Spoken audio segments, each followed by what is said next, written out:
On s'est déjà tous posé la question, non? Regardant un arbre immense, comment est-ce qu'une chose aussi massive peut bien sortir d'une toute petite graine? Parce que contrairement aux animaux, les plantes, elles, ne bougent pas pour aller chercher leur nourriture. Elles la fabriquent elles-mêmes. C'est un des plus grands tours de magie de la nature. Et aujourd'hui, on va essayer de comprendre le truc. La question de fond, elle est là. Comment une plante qui est coincée au même endroit peut-elle créer sa propre matière, ses feuilles, sa tige, ses racines, à partir de terre et de lumière en gros? C'est une énigme qui est vraiment fascinante. Pour commencer à comprendre, il faut voir la plante comme une usine chimique, mais une usine incroyablement sophistiquée. Elle prend des matières premières toutes simples dans son environnement et grâce à une source d'énergie qui vient de l'extérieur, elle les transforme en absolument tout ce dont elle a besoin pour vivre et pour grandir. Bon, allez, on plonge dedans. Le point de départ de toute cette histoire, c'est la situation un peu particulière de la plante. Elle est comme à la frontière entre deux mondes complètement différents. Elle a les racines dans le sol et les feuilles dans l'air. Elle doit donc se débrouiller pour tirer le meilleur parti de ces deux environnements à la fois. Et voilà ses outils, ou plutôt ses ingrédients de base. C'est tout ce qu'elle a sous la main. De la lumière, du gaz carbonique, de l'eau et quelques minéraux. C'est fou, mais avec cette liste de courses toute simple, elle va réussir à bâtir des structures hyper complexes. La question, bien sûr, c'est comment? Pour savoir, il va falloir faire un petit voyage. On va zoomer et encore zoomer pour passer de la plante qu'on voit à l'œil nu jusqu'à la machinerie microscopique qui fait que tout ça fonctionne. Notre premier arrêt, la feuille. C'est vraiment l'atelier de production principal. Sa grande surface, toute plate, elle est parfaitement conçue pour capter un maximum de soleil.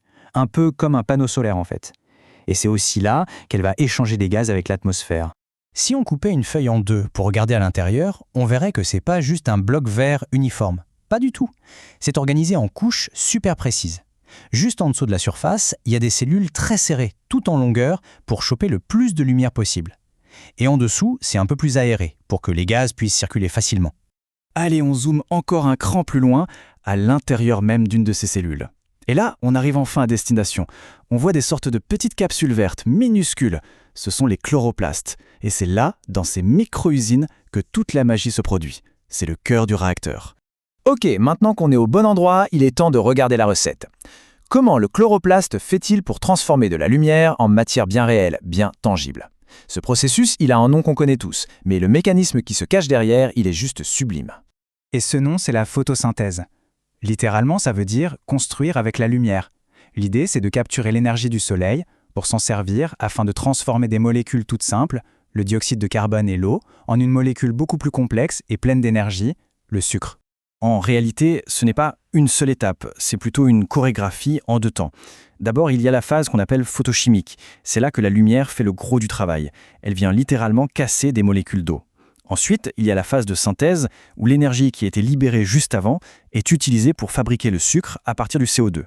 Et cette première étape, la photolyse, elle est absolument fondamentale. Photo, ça veut dire lumière, et lyse, ça veut dire casser. La lumière casse l'eau.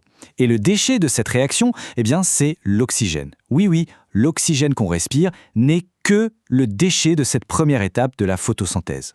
Quand on y pense, c'est assez dingue. Alors pour les puristes, toute cette recette, elle peut s'écrire comme ça.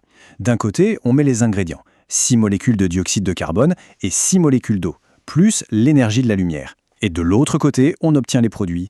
Une seule molécule de glucose, le fameux sucre, et 6 molécules d'oxygène. C'est l'équation qui, littéralement, fait tourner notre planète. Parfait. L'usine dans la feuille a fabriqué son sucre.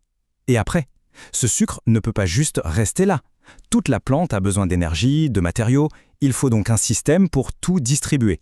La plante, elle a un système de transport ultra efficace, une sorte d'autoroute interne. Dans un sens, on a le xylème, qui fait monter la sève broute, c'est-à-dire l'eau et les minéraux depuis les racines.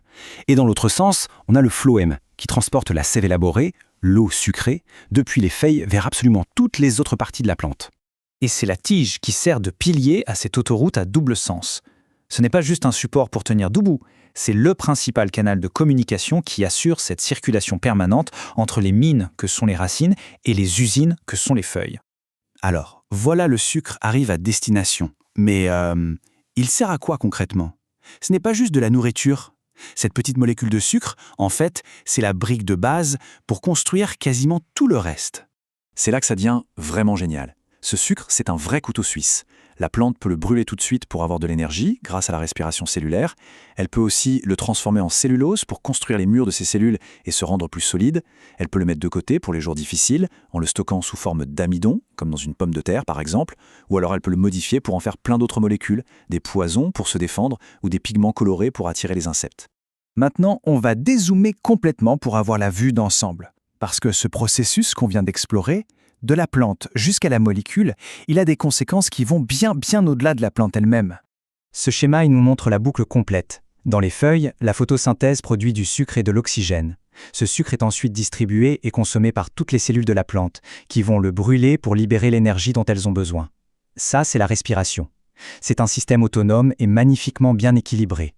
Et c'est là que tout prend son sens. En étant capables de créer leur propre matière organique à partir de matières inorganiques, les plantes sont ce qu'on appelle des producteurs primaires. Elles sont le tout premier maillon de la chaîne.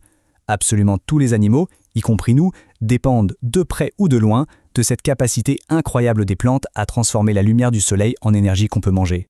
Donc la prochaine fois qu'on verra une simple feuille, il faudra se souvenir qu'on est en train de regarder le moteur qui fait tourner notre monde. Cette petite usine verte, répétée des milliards de fois sur la planète, c'est elle qui rend possible toute la vie complexe qu'on connaît. Et ça nous laisse avec une dernière question, un peu vertigineuse. Qu'est-ce qui se passerait si, un jour, ce moteur se mettait à tousser ?